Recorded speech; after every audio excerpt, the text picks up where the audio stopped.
All attendees are in listen-only mode.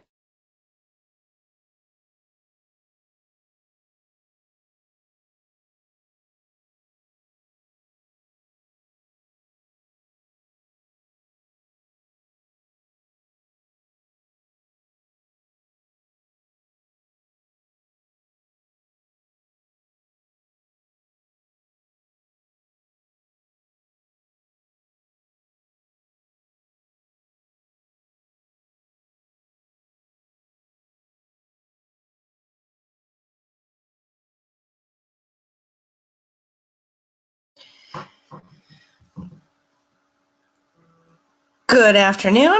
Welcome to the webinar. This is the North Carolina Professional Teaching Standard 1 Principal Ready Follow-Up. Welcome, and let's get started.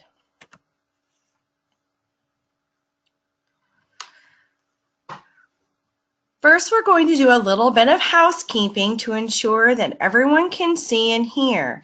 If you can hear me, please raise your hand. Find the hand icon and raise your hand and let me know if you can hear me.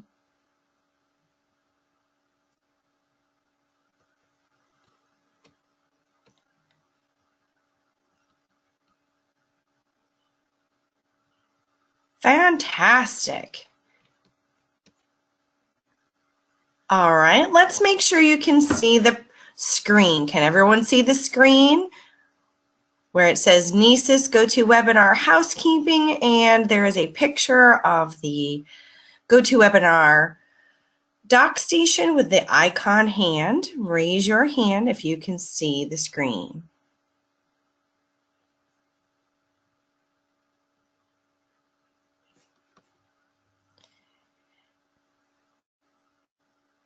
Fantastic.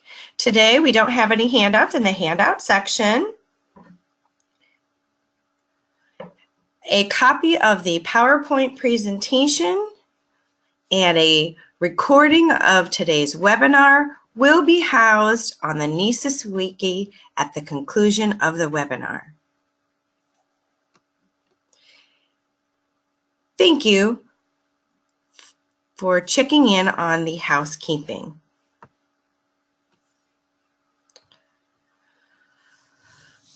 My name is Heather Stewart. I'm a Professional Development Coordinator from the South. We have a few folks that are on the line with us today. We have Dr. Mandy Taylor, who is on the line today. Dr. Kim Simmons will probably be visiting in. We also have Dalia Payne and Jennifer Bass. And all these folks from Educator Support Service will be on the line to help answer any questions you may have throughout the webinar.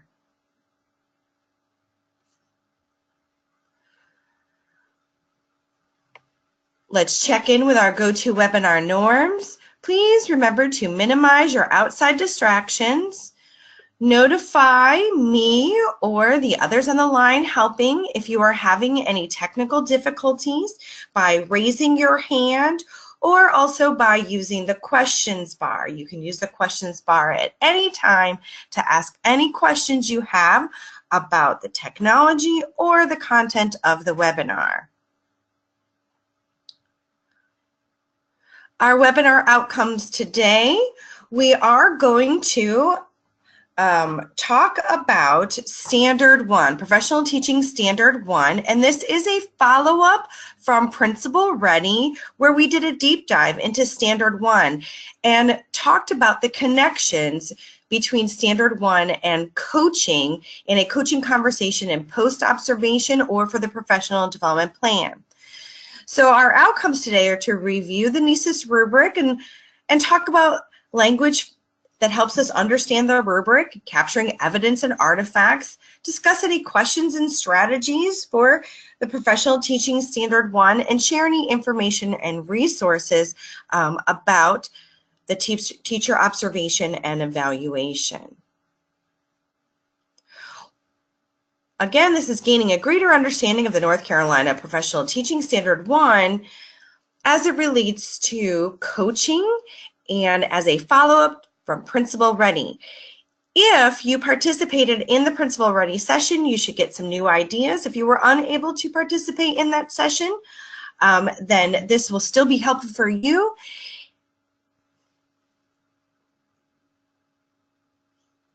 Let's review by talking about the rubric for evaluating teachers. It's important to understand that the rubric actually is a multi-purpose rubric. It is used in 3 different ways. The first way it's used is as a self-assessment in the first stage of the North Carolina Educator Evaluation process. Teachers self-assess using the evaluation rubric. At the end of the year, the rubric is used as an evaluation criteria. It is used as the summary rating form, where educators are rated on each standard and how they are performing along the continuum. During the course of the year, the same rubric used for the self-assessment and used at the end of the year for the summary rating form is used as for the observations. It is a formative tool and a data container. During the year, while the rubric is being used to collect information during observations and in between observations, it is a data collection tool. And we're not really focused on the ratings, but more about the descriptors and the language of the rubric and moving along the continuum.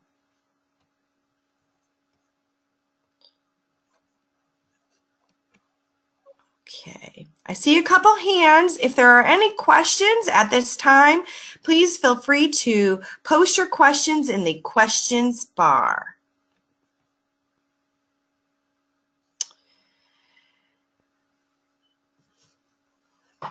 When we think about using the rubric during the observation cycle, we'd like to talk about using the language of the rubric to help teachers, educators, understand what they need to know and be able to do.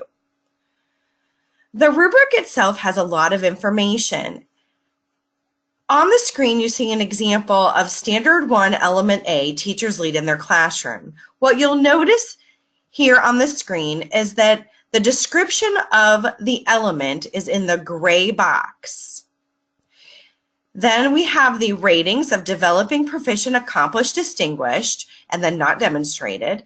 And then below that, you'll have the element descriptors as it moves across the continuum.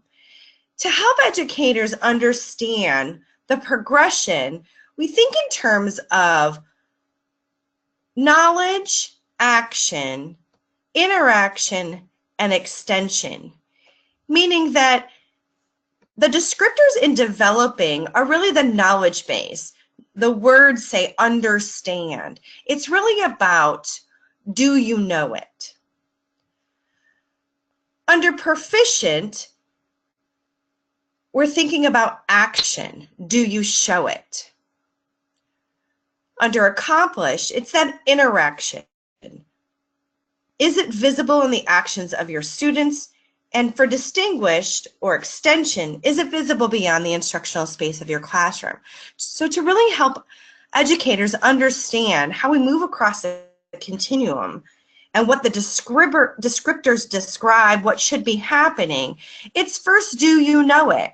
Then do you show it, the behaviors of the teacher in the classroom? Then is it visible in the actions of your students? The relationship between teacher to student, and then student back to teacher.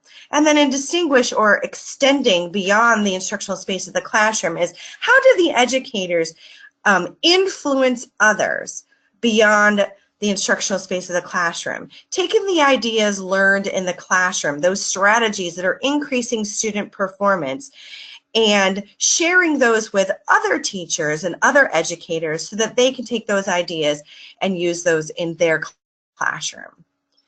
And that's just one way that we can look at the rubric to help us understand what the descriptors tell us about moving across the continuum.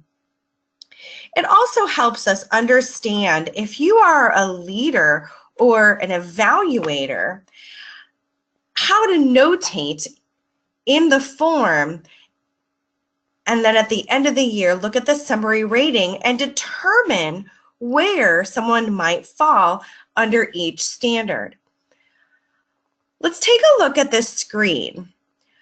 There's an example here of report card data that you can find on the North Carolina Department of Instruction report card data, where if you deep dive into teacher effectiveness, there's a graph that shows an example of summary ratings for a building as compared to student growth data. So let's talk about what you see on the screen. This is an example of a building somewhere in the state where the teachers were evaluated and their summary rating forms were collected and at the end of the year summarized in the circle graphs. And in this particular building, what you'll see here is for Standard 1 leadership, the green is accomplished, blue is proficient, and purple is distinguished. And that is the same for all the graphs. Standard 2, blue is proficient, green is accomplished, and purple is distinguished. And you'll notice that for this particular building, at the end of the year, all teachers were either proficient, accomplished, or distinguished for standards 1, 2, 3, 4, and 5. And in fact, for standard 5 reflection, 100% of the teachers were either accomplished or distinguished. But let's also look at the growth data. For this particular school, 45.5% of the classrooms did not meet expected growth. Orange is did not meet, blue is met expected growth, and purple is exceeds expected growth. And so we might ask ourselves, what might be happening as we're utilizing the rubric for evaluating teachers and notating across the continuum and summarizing that information at the end of the year? Are we really using the language of the rubric to describe what is happening in the classroom for increasing student performance? Because in this particular example, what you might see here is that 100% of the teachers were proficient, accomplished, or distinguished. And in many cases, over 75% of the teachers were accomplished or better, but half of the population did not meet growth. And so there's a discrepancy. And so we want to think about is, how can we use the language of the rubric to help us grow teachers? And specifically, how can we use the language of the rubric to grow teachers in Standard 1, which is teachers lead? And so let's think about that. How will growing teachers in Standard 1 impact student achievement? And at this time, I'm going to invite you to participate in a Padlet. I'm going to grab the link to the Padlet and put it in the chat bar so that everyone can access.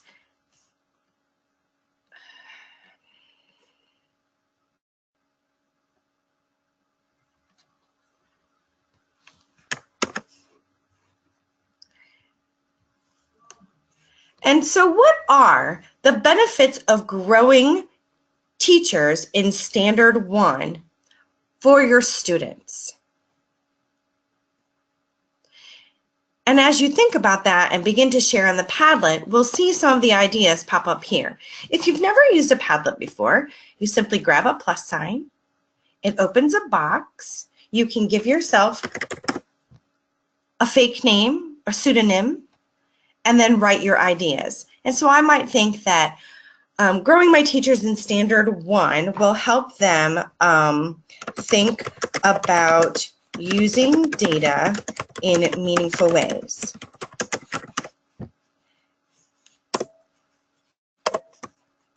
And when you click away, then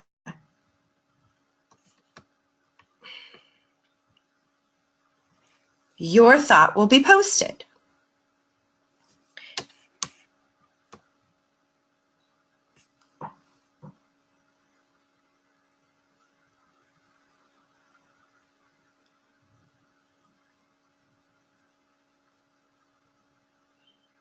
Oh, great. Thank you.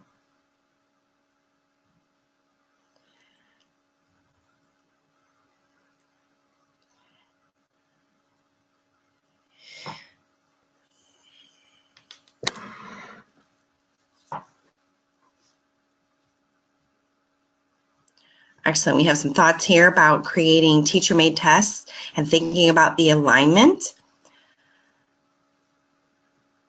and how they truly give them a view into student learning, have that gradual release of responsibility and scaffolding, a mix of easy and difficult questions related to the standards. Yes, thank you.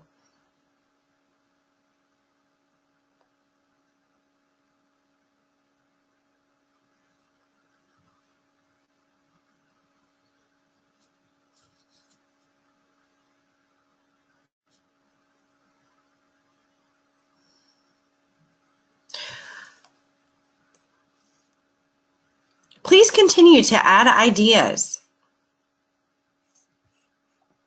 and we'll revisit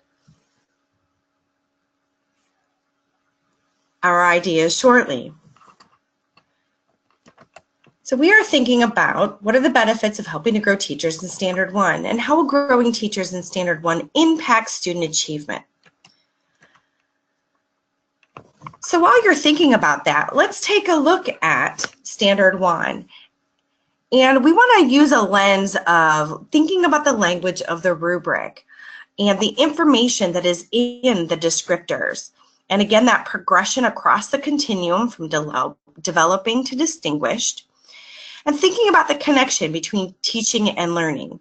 And of course, focused on increased student achievement. As we're moving across the continuum from developing, proficient, accomplished, distinguished, we also would make an inference that student performance and student achievement would also be increasing. Because if it's not impacting student achievement positively, then we shouldn't be doing it.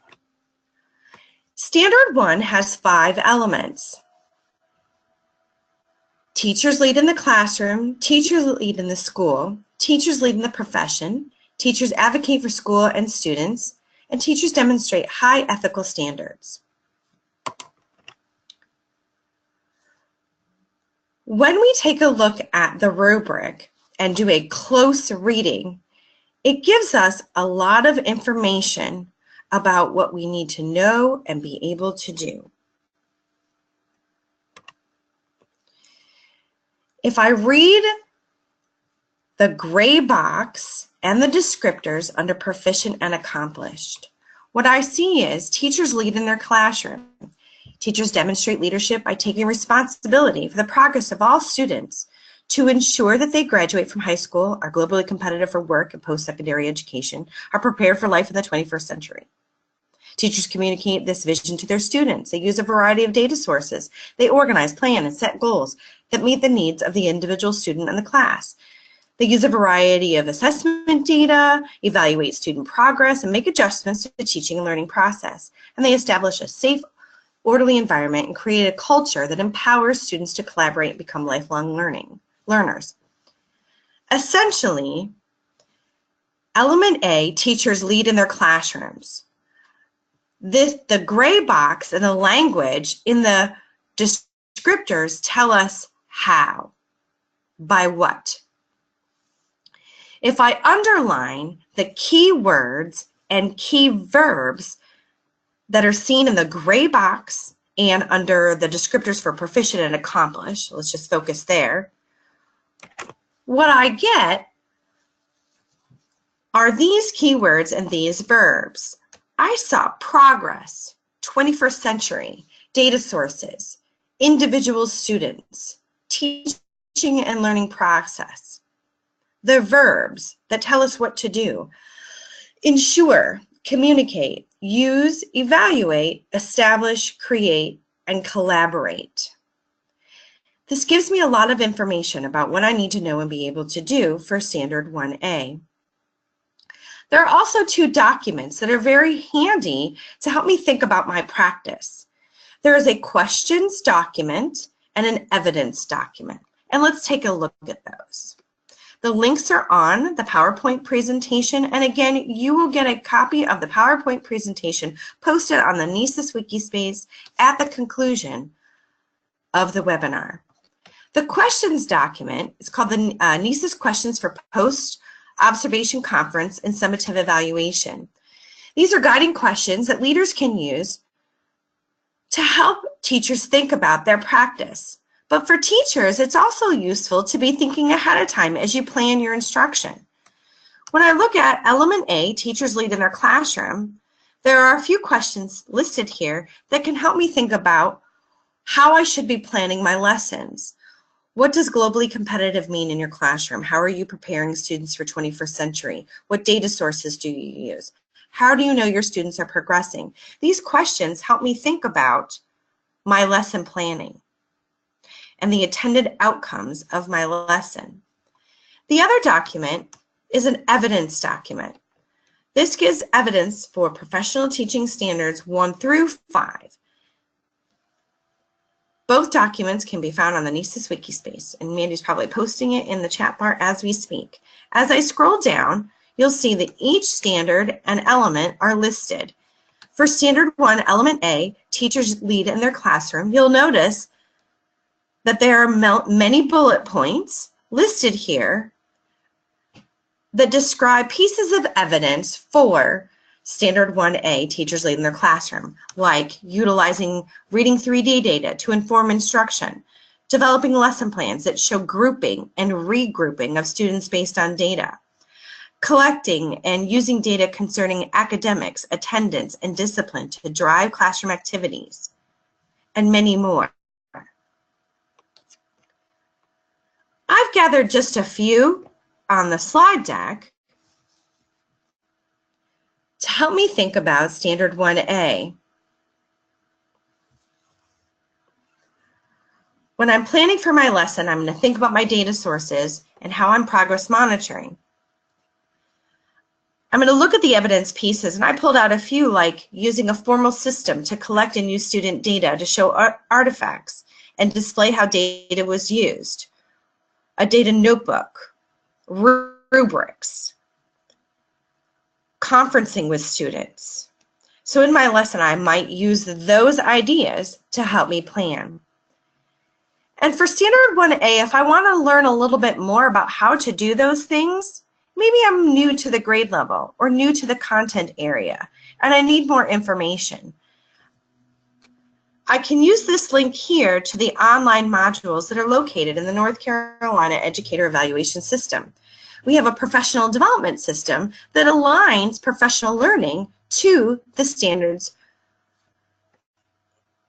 The link is a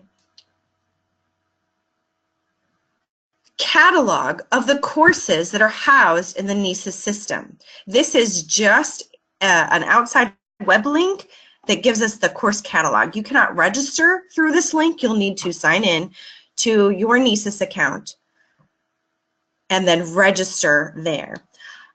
But through this catalog, I can click standards. And I can look at the North Carolina Professional Teaching Standards, Standard 1, and drill down to Element A. And what the system gives me is a list of online courses that are aligned to Standard 1A. If I need more information about data-driven decision-making, I can see that there's data literacy in action, introduction to data literacy. I can learn about effective data teams. I can learn about connecting with 21st century learners. There is a lot of information in the language of the rubric and some resource documents that are helping us understand Standard 1A. I'm going to pause here and ask, are there any questions in the questions bar for the group? Mandy? Not at this time. All right, thank you.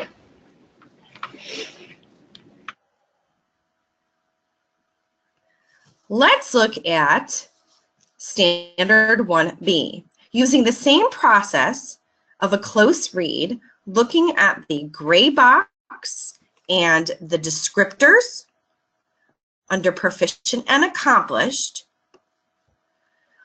I can identify the keywords and key verbs from the element Teachers Demonstrate Leadership in the School. It says teachers work collaboratively with school personnel to create a professional learning community. They analyze and use local, state, and national data to develop goals and strategies. And notice I see school improvement plan, enhances student learning, collaborating with colleagues.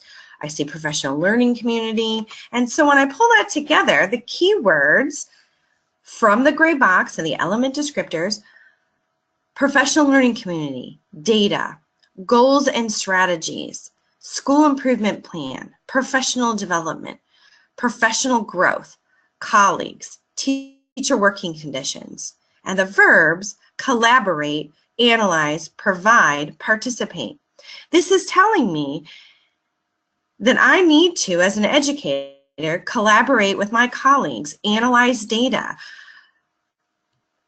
provide goals and strategies within my classroom or maybe within my professional learning community, and participate in a professional learning community. So it's all about leading outside of the classroom, now within my profession. Questions I might want to consider, again, utilizing that resource from the NCEES Wiki. What are the goals of the school improvement plan? I need to think about that as I think about how I'm planning for instruction in my classroom. Is there a focus on literacy? Should I be looking at that with my own instructional plans? What am I doing to address the school improvement plan goals within my classroom and within my professional learning community? And then there's evidence pieces from the document of the NCEES Wiki that help me understand what I can be doing. Serving on a committee, working with my colleagues.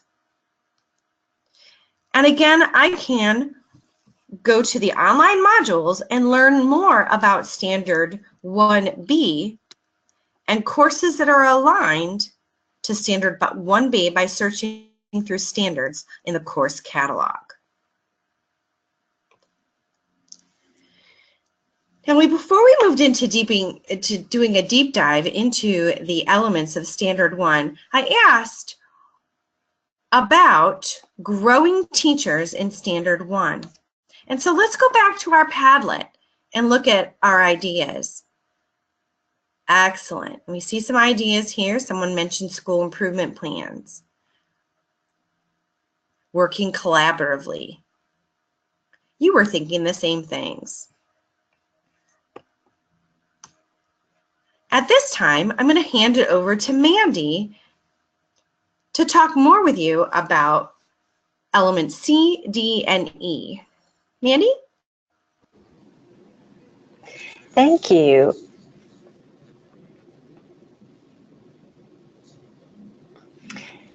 So I'm going to give you just a second to look through the gray box. This element is about teachers lead the teaching profession. And again, because of the outlines, your eye moves to the words improve, teaching profession, contribute, positive working conditions, actively participate, advocate for decision making, the structures that are in the education and government, take advantage of the expertise of the teachers, promote professional growth, and collaborate. So again, focusing our look at the proficient column, improvement of the profession through professional growth, those positive working relationships, maintaining and establishing those, and then the school's decision-making processes, thinking through and participating in those processes. And then moving over to accomplished, it does kind of kick up a notch, right? With promotes positive working relationships through activities and collaboration.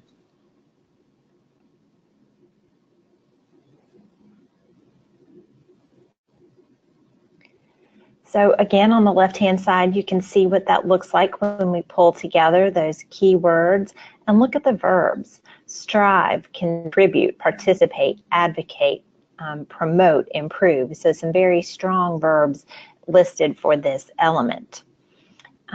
Thinking through these questions, are you proactive or reactive? But going a step further and thinking through, how do you know?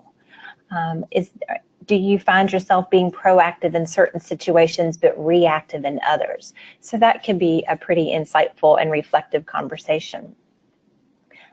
How do you contribute to the positive working and learning environment in the school? And what are some examples of collaboration? So looking for evidences, actively seeking out and participating in relevant professional development to support and improve student achievement. Working to develop that positive change in personal practice, but then also extending out beyond the walls of the classroom to the school and the district and perhaps even the state. Looking at best practices on a county-wide level, perhaps through PLCs, leading and participating in book studies, and then looking to further your own learning.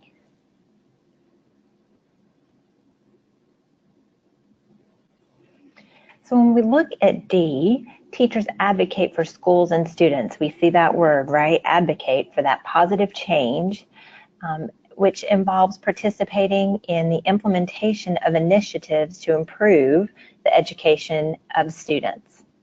So again, with positive change in policies and practices that affect students and participation in the development of those policies and practices.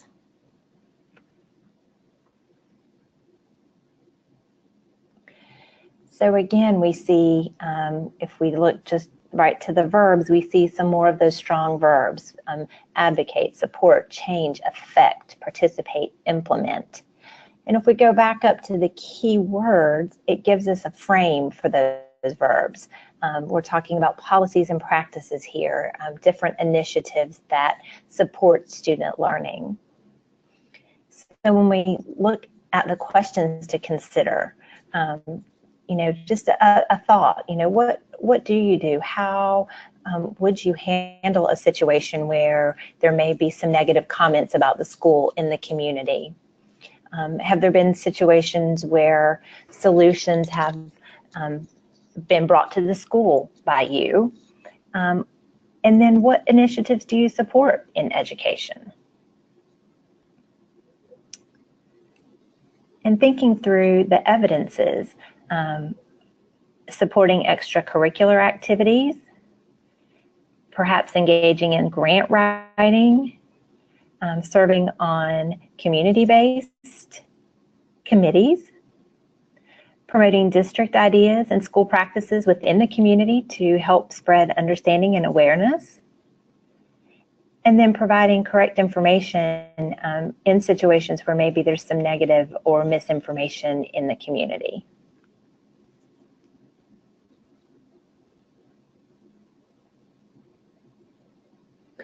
And so we looked at our last element.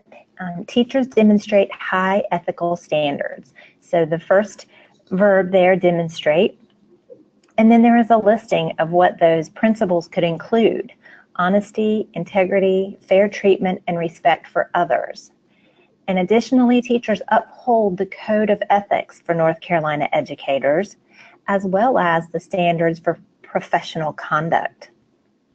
So when we look in our columns, demonstrates is another verb that jumps out, and it just reiterates the core information that is in that gray box, as does the next column. In addition, they know and uphold the Code of Ethics and the standards for professional conduct.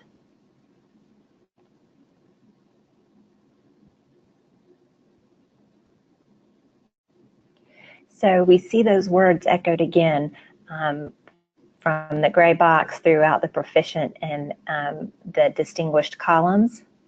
And we really see it boil down to 3 key verbs: demonstrate, adhere, and uphold. So just some questions to think about. What are some examples of demonstrating that high ethical behavior? And how do you ensure that you communicate ethical principles to those around you?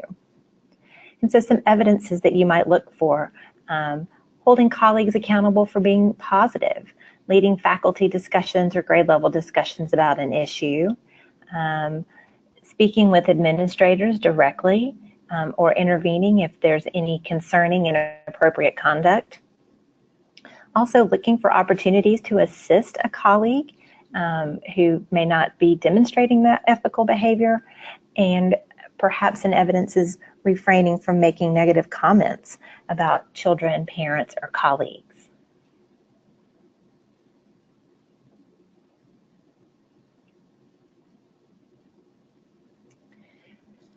So I want to stop for just a moment. So we've looked at these different elements that make up Standard 1, and we want to take a moment to think about the process we've just used, about this close read strategy.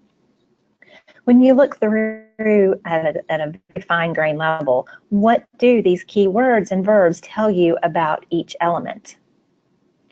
And is this a strategy that you could use in coaching or working with PLCs or through a staff meeting, or maybe even in an individual conference?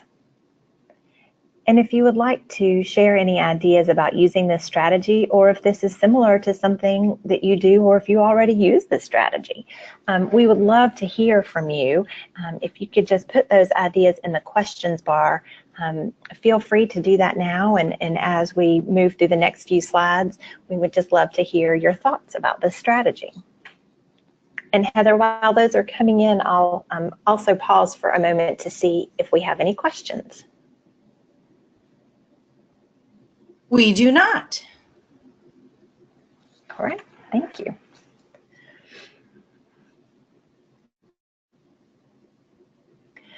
So we've looked at the standard by element using the close read strategy, and we want to think through what this might look like in an actual conversation. So we're looking at what we call a coaching protocol titled Putting It All Together. What do we mean by putting it all together? Having a conversation that's structured in these 4 parts: a warm and clear opening, and you can see the components of that part of the protocol. The teacher would review the aim of the lesson and then articulate the aim for the feedback of the conversation. The principal would then paraphrase and affirm the teacher's aim of the lesson and for the conversation, and then the principal would share their aim for the conversation. And then in the next portion, start by talking about what's positive. The teacher discusses what they thought went well, and then the principal paraphrases that teacher's reflection, and then may add additional comments on concrete or specific things that they also noticed that went well during the observation. Next, look for those challenges that may need some tweaking or refining or deeper coaching or consulting around. But again, the teacher would start that conversation, and then the principal would restate and follow up with any additional comments or concerns. And then finally, the teacher and the principal together would generate next steps for improvement. So at first glance, this may sound so familiar as far as the process goes, but if you let your eye kind of drop down the slide, you'll see that the first word on many of those bullets is teacher. And so the idea is that the teacher takes the lead role in the conversation. So that might make it a little bit different of a coaching conversation than what is typically had.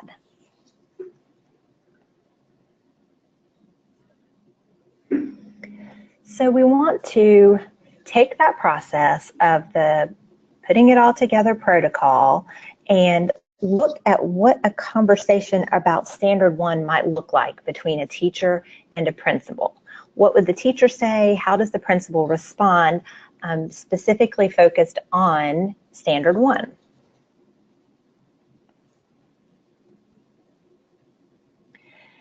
So when we look at Standard 1 and we look through all of the elements, there really is only one element that we can use for this demonstration.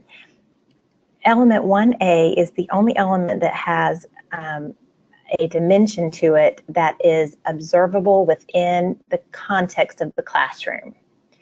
So you can see on this slide, the little check mark is beside the last row of data in that, or last row of descriptors in that element. So within a classroom observation, it would be reasonable to expect to see uses of data, evidences of data-driven instruction throughout activities, evaluate student progress using a variety of assessment data, or uses classroom assessment data to inform program planning. And that is the row within this standard and within this element that I would like to focus the conversation on.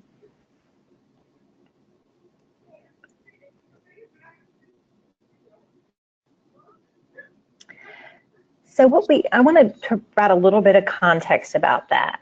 And to do that, I want to introduce you to a quick little strategy that we call by doing what. So when you read through the gray boxes at the for the elements, sometimes they seem a little densely packed.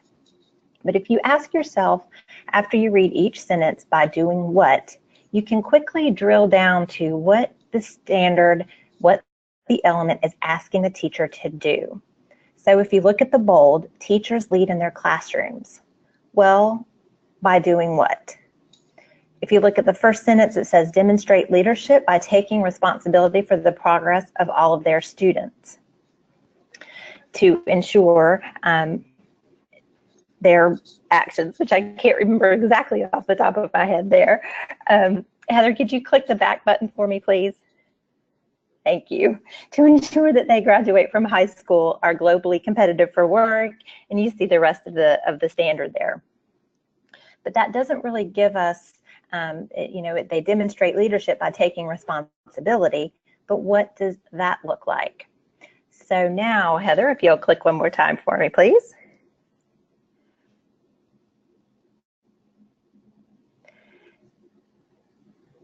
They demonstrate this leadership, they take this responsibility by using a variety of data sources, by organizing, plan, set goals that meet the needs of individual students in the class. They use a variety of types of assessment data during the school year to evaluate the progress and make adjustments to the teaching and learning.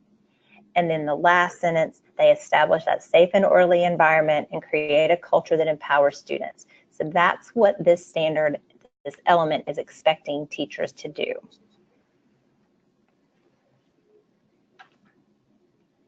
And so there are the descriptors. And those are the descriptors that we're going to focus on. So if you'll read through the scenario with me, the principal comes into the classroom after the classroom observation has concluded and says, "Hello, Ms. Richardson. I enjoyed my time in your classroom and I'm looking forward to hearing your thoughts." So Ms. Richardson shares, "As you recall, today's lesson was about using graphic organizers to improve critical thinking skills when reading.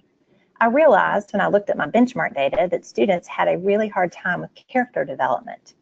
I hope today to get some feedback about how well my strategy worked with the students."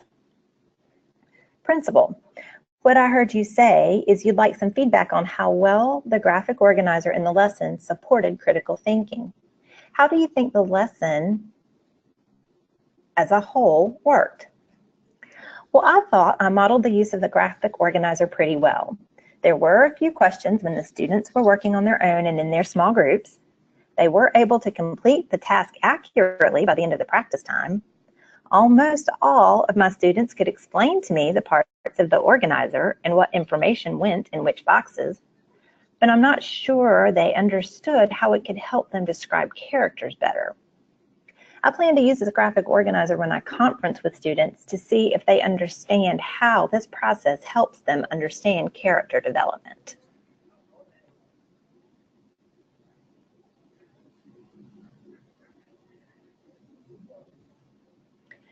So in the next slide, we've kind of coded the breakdown, the analysis of this scenario. So you see some statements that are highlighted. These statements refer directly back to the descriptors in the rubric, using benchmark data to make a decision about the lesson and the lesson planning. Questions.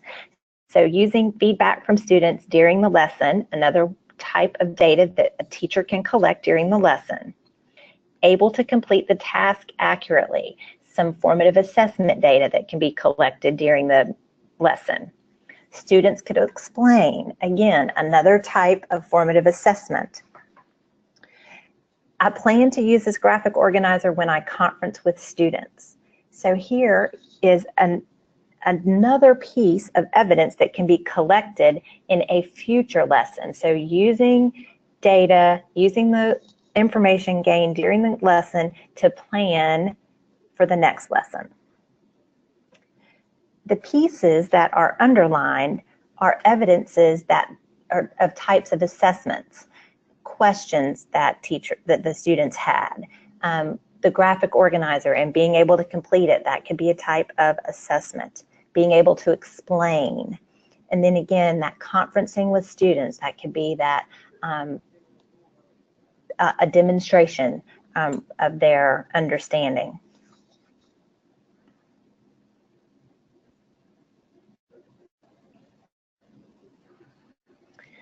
So we would like for you to take just a minute and give us some feedback on this process of using the rubric to think through and have conversations about the elements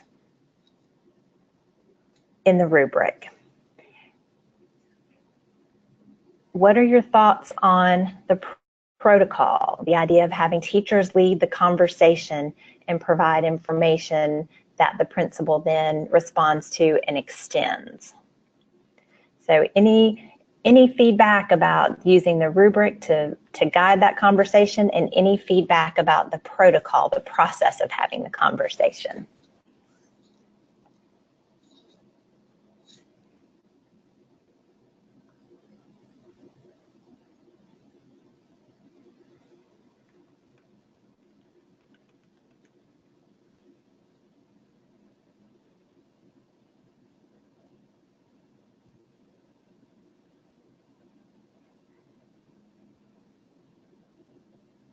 And I can tell you, Mandy, that someone mentioned that this process, that close reading of the evaluation instrument would be a great way to help beginning teachers and veterans understand not only the rubric, but help them reflect on their practice and how they can continue to grow as professionals. So that was one comment that was already made by one of our participants. Oh, excellent. Thank you.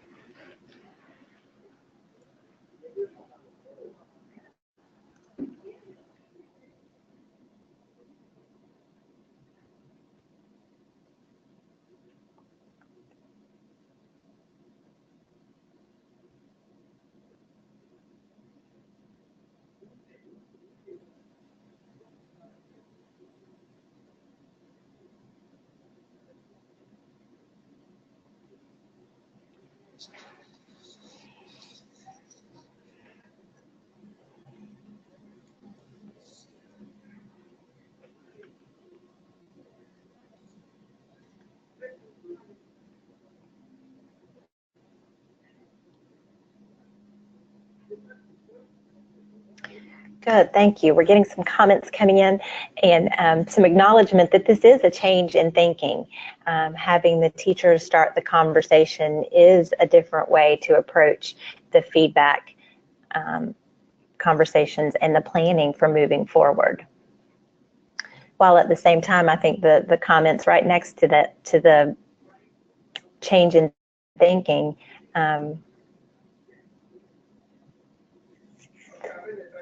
that using the protocol helps set some clear guidance for everyone involved.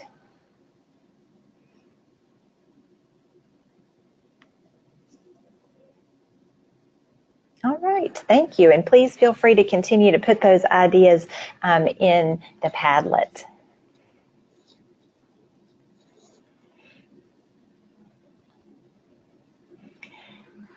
So that brings us almost to the end of our time together. We want to take a moment to share some resources with you. So the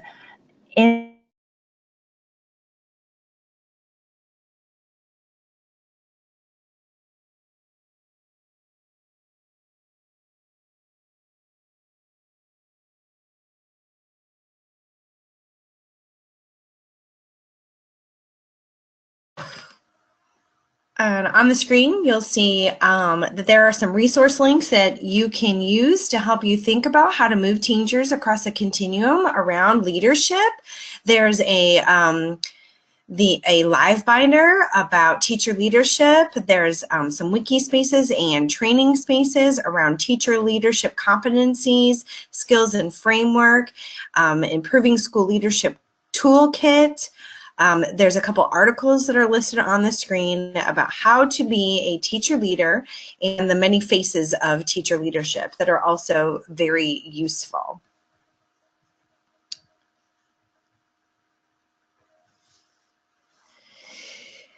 As we think about the work that we did today and looking at the rubric and the deep dive and thinking about post-observation conferencing and coaching, think about just a few things, some considerations. That as you do this close read and deep dive into the language of the rubric, we think that collaboration and relationships are probably the most important piece as you begin to have these discussions, more than right or wrong, like what would be proficient or what would be accomplished. And it's really just about talking about improving practices and having that collaborative understanding together of the rubric. There is alignment across the rubric for developing proficient, accomplish, and distinguish, and it helps us really think about, do you know it? Do you show it? Is it visible in the actions of your students? Is it visible beyond the scope of your classroom? And that will really help us think about what those pieces of evidence might be for teacher actions and student actions.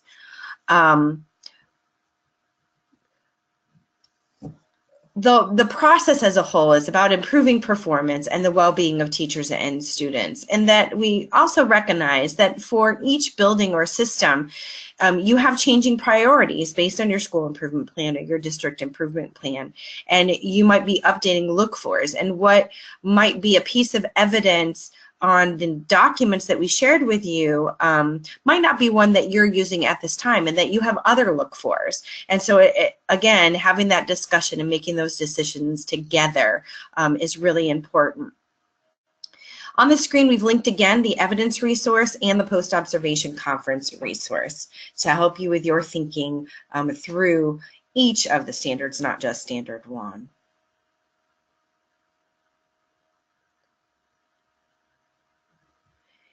And as we come to a close of the webinar, we want to think about who needs this information. How will you share this information with colleagues? What will you implement as a result of this session? So we want to think about taking these ideas and using them in the classroom. And I think some folks were already thinking about kind of doing some of these activities and these conversations, maybe with some groups of their teachers.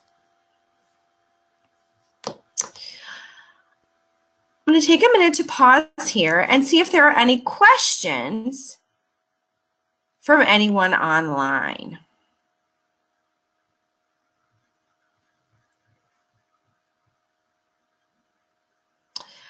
Someone has suggested also that the PowerPoint presentation and maybe this recording of the webinar might be useful for mentors of beginning teachers, because they can use the language and this understanding of the rubric to help coach their teachers. Great idea. Thanks, Victoria.